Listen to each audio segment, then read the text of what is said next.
इस वक्त की दोस्तों तमाम बेहद ही बड़ी खबरें, मुख्य समाचार आप लोगों के लिए लेकर के आए हैं, जहां पर एक एक करके चलेंगे। हर जरूरी खबर, हर मुख्य समाचार आप तक आगे इसी वीडियो में पहुंचाएंगे। खबरों की तरफ दोस्तों पढ़ेंगे उससे पहले अगर आप लोग भी खुले तौर पर राहुल गांधी और कांग्रेस पार्टी के समर्थन में खड़े हैं तो अब इस वीडियो को लाइक कीजिएगा दोस्तों, और कमेंट बॉक्स में वी सपोर्ट राहुल गांधी जरूर ही कमेंट कीजिएगा। जो पहली बड़ी खबर है बताते चले। केंद्रीय गृह मंत्री अमित शाह के खिलाफ में विरोध रुकने का नाम नहीं ले रहा है।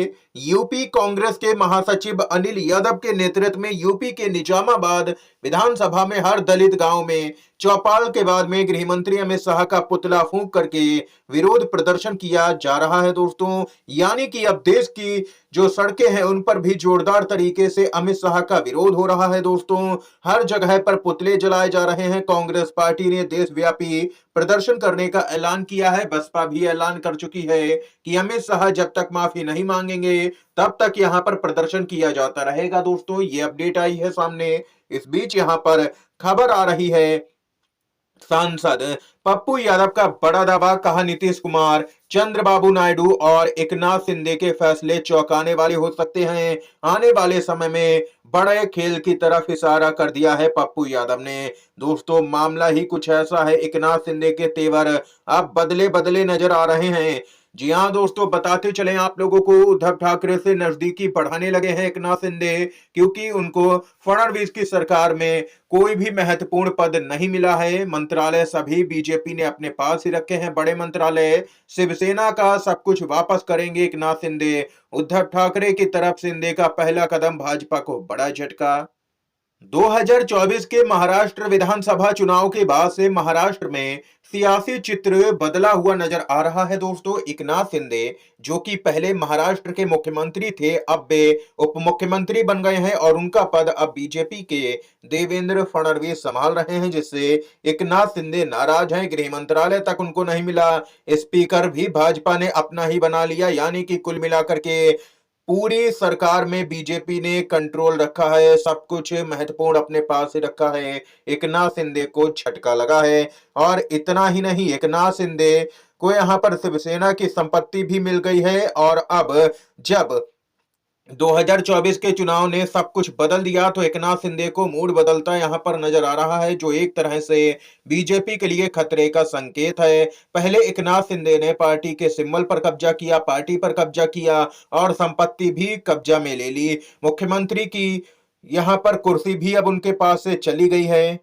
और इन सब के बीच में दोस्तों यहां पर खबर आ रही है कि उद्धव ठाकरे से नजदीकियां बढ़ाते हुए एकनाथ शिंदे नजर आ रहे हैं। ये कयास लगाए जा रहे हैं कि अब यहां पर शिवसेना का जितना भी फंड लिया था वो यहां पर उद्धव ठाकरे को वापस दे देंगे, उसका फैसला किया गया है। अब ये भी कयास लगाए जा रहे हैं कि फंड के बाद में चुनाव चिन्ह धनुष बाण भी उद्धव ठाकरे को वापस दे सकते हैं एकनाथ शिंदे। चुनाव चिन्ह अगर उन्होंने वापस दिया तो महायुति की शिवसेना का वजूद नहीं रह जाएगा और एकनाथ शिंदे का वापस उद्धव ठाकरे से जुड़ने का रास्ता साफ हो जाएगा। कुल मिलाकर के भाजपा के लिए ये यहाँ पर एक बड़ा झटका होगा। एकनाथ शिंदे को अब अपनी गलती का अंदाजा हो रहा है, जो गलती उन्होंने 2025 में की थी भाजपा का साथ दे करके।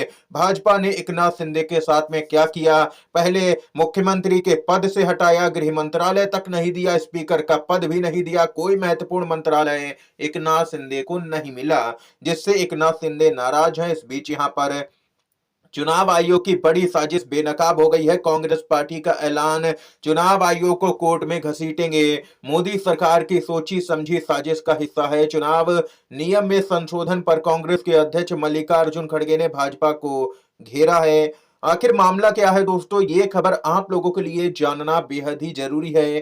कांग्रेस के अध्यक्ष मल्लिकार्जुन खड़गे ने चुनावी नियमों के संचालन में बदलाव के लिए केंद्र सरकार की कड़ी आलोचना की है। मल्लिकार्जुन खड़गे ने आरोप लगाया कि यह बदलाव नरेंद्र मोदी के प्रशासन के द्वारा भारत के चुनाव आयोग की संस्थागत अखंडता को कमजोर करने की सुनियोजित साजिश का हिस्सा है।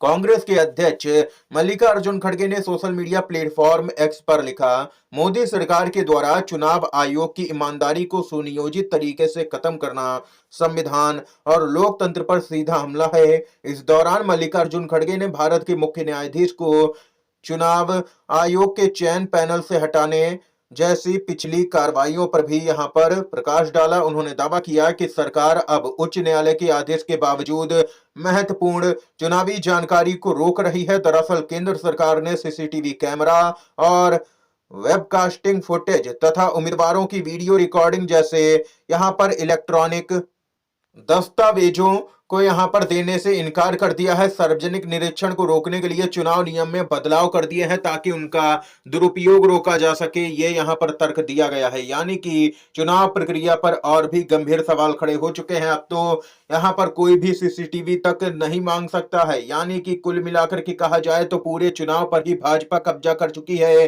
पहले सीजीआई को उस पैनल से हटाया गया जिस पैनल में यहां पर सीजीआई होते थे, जो कि पैनल यहां पर सिलेक्ट करता था, चुनता था कि देश का मुख्य चुनाव आयुक्त कौन होगा, चुनाव आयुक्त कौन होगा। उसमें केंद्रीय मंत्री को शामिल किया गया, यानी कि अपने मन पसंदीदा व्यक्ति को चुनाव आयुक्त बनाएंगे मोदी और शाह मिलकर के, और फिर यहां पर वही चुनाव आयोग देश में चुनाव भी करवाएगा। अब आप लोग ही बताइए कि क्या ऐसा चुनाव आयोग निष्पक्ष चुनाव करवा सकता है जिसको पीएम मोदी अपनी पसंद के व्यक्ति को उस पद पर बैठा रहे हैं।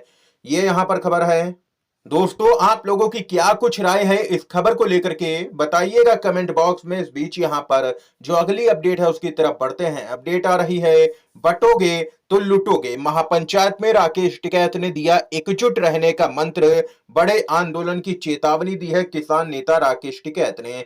आखिर मामला क्या है दोस्तों, बताते चलें। एटा के मारहरा रोड पर किसान महापंचायत में आए भारतीय किसान यूनियन के राष्ट्रीय अध्यक्ष राकेश टिकैत ने हक की लड़ाई के लिए किसानों को एकजुट रहने का मंत्र दिया और कहा कि बटोगे तो लुटोगे। केंद्र व प्रदेश की सरकार ने किसानों की आय दोगुनी करने की बात कही थी, लेकिन आय दोगुनी नहीं हुई, कर्ज जरूर दोगुना हो गया है।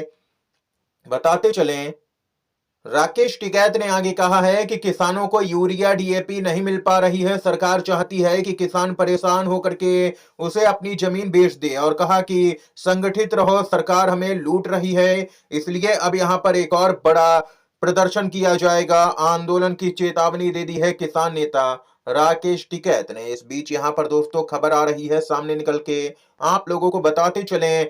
भोपाल के टीटी नगर थाने पहुंचे एससी कांग्रेस के कार्यकर्ता, केंद्रीय गृह मंत्री अमित शाह पर एफआईआर दर्ज करने की मांग। देश भर में हर जगह पर प्रदर्शन हो रहे हैं, अमित शाह के खिलाफ में कार्रवाई की मांग की जा रही है दोस्तों।